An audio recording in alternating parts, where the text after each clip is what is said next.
Hi guys, welcome to another episode of ThinkTank. Today we're talking about heuristics and values, UX values.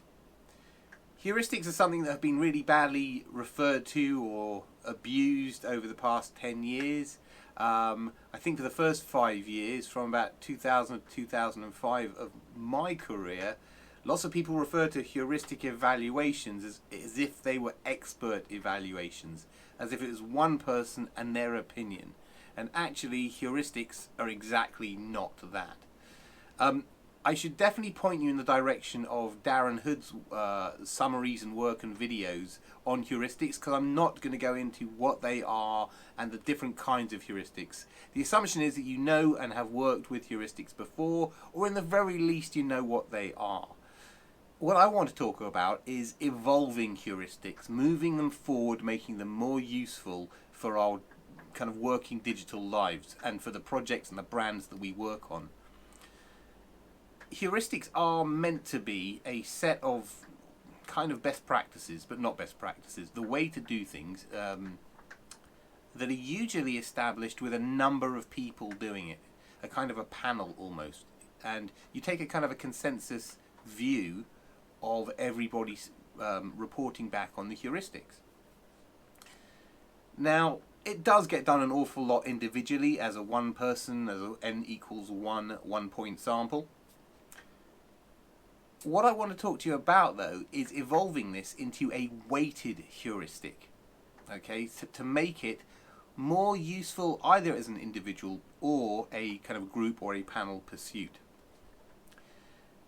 A weighted heuristic is where you apply some weighting, some kind of prioritization, some kind of meaning quantitatively to the results that you're scoring. Okay, so the reason why we do this, or the reason why it's a good idea to try to do it, and believe me, weighted heuristics are not a thing in the world. This is really an idea and something that I do. I'm sharing it with you as an idea how that maybe you can adapt for your working life or for a project that you're on.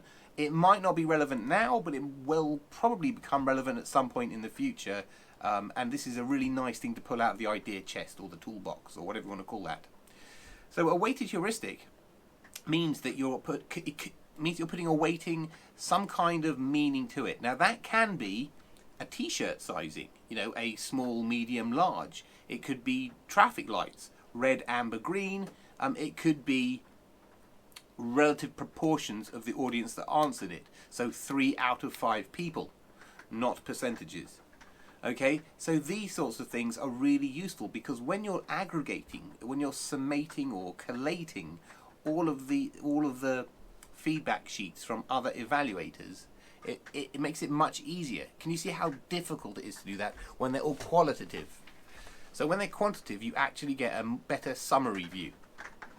But the other really big benefit with weighted heuristics is that you have this quantification around the experience, or at least not the experience, around the values that you have in your heuristic set. Now, most people use a predefined heuristic set. Feel free to take and modify or even create from new. Okay, I don't know if anyone's ever floated that idea by you before. Schneiderman is a very common set of heuristics, as is the Nielsen-Molich set as well. Or was it Nielsen-Landauer? The Nielsen heuristic set. For my master's work, I actually took both of those sets of heuristics and modified them for the work that I was doing on medical devices. But you can take them and modify them for the brand that you're working on. And then you can put some weighting or some sizing on them. Now, when you start to think about that and think how you can apply that in all kinds of different contexts and brands and projects and services, it becomes a really potent thing. But here's the kicker. This is the good part. This is the really good part. Because weighted heuristics are great, but what gets really interesting is when you apply them to values. Okay, I'm talking about UX values.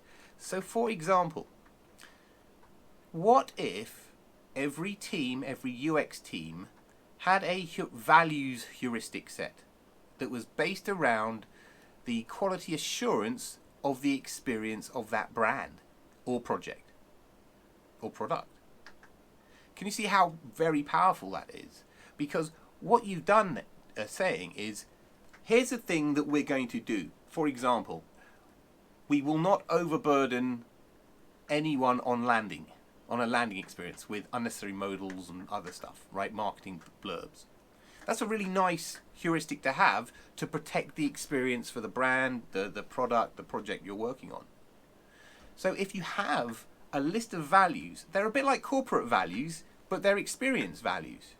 So if you have a list of these, a list of heuristics relating to values, you can do monthly or quarterly audits. You can do it before launch. You could do it at sprint review to make sure that these values are maintained. I'd like to see a set of GDS heuristics, for example. It makes life so much easier. Now, the reason that the light came on for me was many years ago. Again, I was doing my master's, and nursing staff and other medical practitioners were effectively being blamed for patient harm when the interaction design on a medical device wasn't good. And that's really terrible. The heuristics could, or at least the idea, the opportunity that arose to me was NHS buyers or medical device buyers out there are typically not human factors or HCI or UX people. So how would they know what's a good device to buy and what's not a good device to buy? Well, a heuristic set is ideal. It's a really good way of educating and providing a framework to people who are not specialists in interaction. So have a think about all of these ideas. Think about weighted heuristics. Think about a list of values for your brand or for your department or even just team, so that you can apply those two things together and have a list, a weighted heuristic list of values that you apply wherever you want. I would really love to hear how you've done with this stuff, because I think it's got a huge amount of value, massive, like game-changing value, but I haven't had the opportunity to apply it myself yet. So if you're further ahead of the game, if you're in a leadership position and you can actually make these changes, or at least try them out hypothetically, please do and feed back to me. I would love to know how it goes. Anyway, I hope this has been a very useful, ideaful session. Take it easy, stay safe, see you soon. Thanks for watching. Bye-bye.